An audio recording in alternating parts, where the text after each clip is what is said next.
అసలు 60 acres land pool చేయడం అనేది first of all challenging task.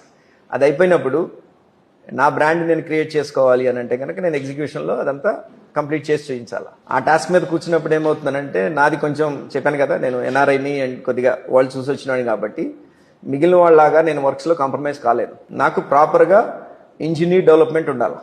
జనాలతో చెప్తే ఏంటి సార్ ఆ ఇంజనీర్ డెవలప్మెంట్, కట్టేది మేస్త్రేగా అంటారు. కట్టేది మేస్త్రే, కానీ there should be an engineering behind it. దానికోసం నేను ఏం చేశాను అంటే ఒక ఎంఈపీ కన్సల్టెంట్ని హైర్ చేసుకున్నాను, ఒక ల్యాండ్స్కేప్ కన్సల్టెంట్ని హైర్ చేసుకున్నాను. కొన్ని విల్లాస్ కడితే కొన్ని వాళ్ళకి అప్రిసియేషన్ అవుద్ది అని చెప్పి ఒక 20 విల్లాస్ నేను కడతానని ప్రామిస్ చేశాను. వండర్ఫుల్.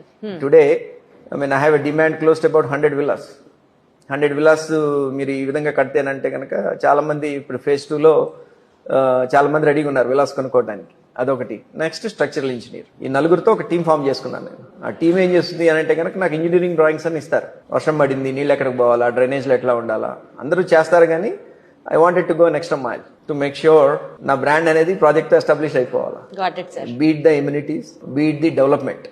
ఎంఈపీ డిజైన్స్ కానివ్వండి, తర్వాత ల్యాండ్స్కేప్ డిజైన్స్ కానివ్వండి.